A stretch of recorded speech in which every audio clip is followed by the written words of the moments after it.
Dans cette vidéo, nous allons parler de la prime à la conversion, donc ce qu'on appelle finalement une prime à la casse. A priori, elle devrait s'arrêter.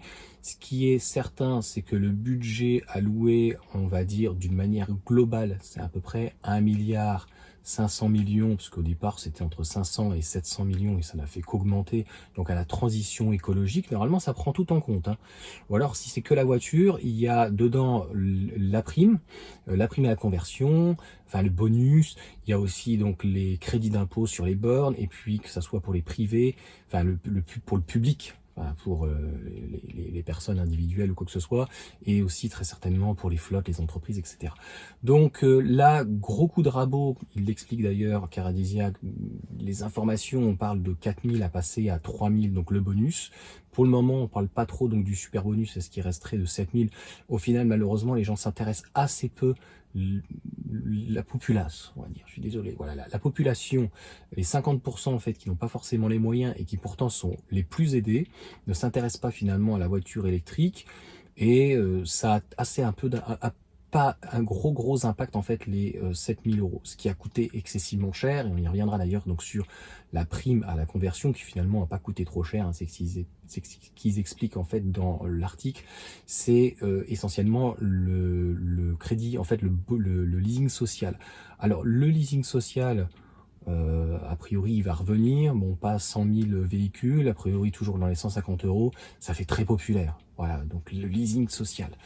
Donc a priori dans les mêmes conditions, donc c'est encore plus injuste que le bonus, puisque le bonus au départ c'était 5, 6, 7 000 euros, c'était pour tout le monde, que tu payes des impôts, que tu ne payes pas des impôts, mais c'est pas que des impôts, c'est si tu achètes beaucoup de choses, etc. Donc avec la TVA, etc. Tout ce que tu peux payer en fait, et qui est renvoyé éventuellement, voilà, différentes aides ou quoi que ce soit.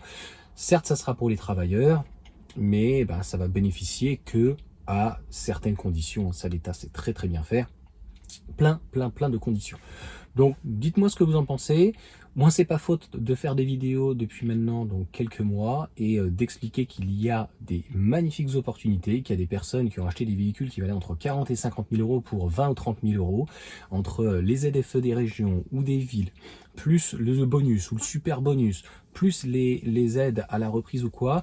Il n'y a pas d'autre mot. Il y a des personnes qui se sont gavées et qui ont réussi à obtenir des véhicules qu'ils n'auraient certainement jamais pu acheter. Et j'ai envie de te dire, c'est tant mieux. Ils ont profité de la situation. Mais je dirais d'une manière générale, 2025, je l'espère, je pense 2026, 2027, il faut que ça s'arrête, puisque le marché aujourd'hui il est mature, les constructeurs se goinfrent. Je viens de faire la vidéo donc sur le Nissan à 33 000 euros, 34 000, enfin bref, le truc a baissé de 10 000 euros comme ça, et il y a plein de véhicules qui ont baissé de près de 30% de leur valeur, hein. Pas que le Mach-E, où franchement Ford a fait un très gros recherche-développement sur ce véhicule et il le dit, il perdait de l'argent. Le BZ4X, le Nissan Ariya ou quoi, ce n'est pas le cas. Le Nissan Ariya, il est fait au Japon et il coûte moins cher en France. Si on enlève le bonus, il coûte moins cher que le Scénic. Alors honnêtement, ça va être kiff bourricot, sachant que le Nissan Ariya est beaucoup plus gros et voire éventuellement un petit peu plus techno. Il est très joli.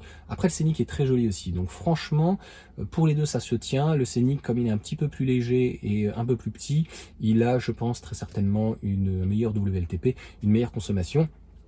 Et on voit bien que chez les constructeurs traditionnels, des batteries de 60 kWh sur ce type de, on va dire, de véhicule, ça inquiète un peu. Donc beaucoup vont prendre des 87 kWh, le 3008 des 98 kWh. On voit bien qu'en fait la recherche-développement n'a pas été jusqu'au bout pour les constructeurs, on va dire, traditionnels. Tout ce qu'ils méritent en fait, c'est de se péter la gueule, il n'y a pas d'autre mot, parce que quand tu vois un modèle Y ou un modèle 3, l'efficience avec une batterie de 60 kWh, un modèle 3 pour avoir une batterie de 50 kWh ou 45 kWh tellement que c'est efficient. Demain, Tesla, ça fait des mois qu'on en parle.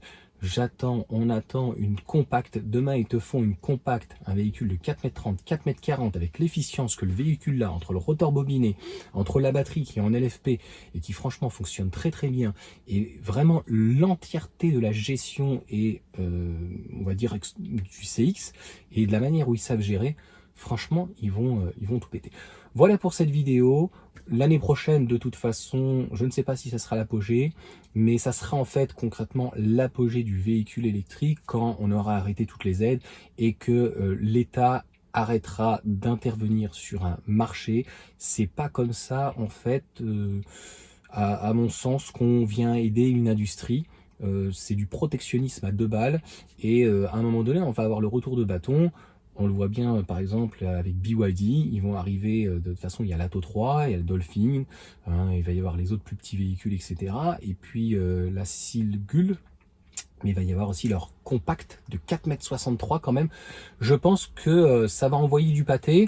Il y a bien sûr Stellantis qui intègre Leapmotor, la B10 l'année prochaine, donc où je l'ai vu au salon mondial de l'auto.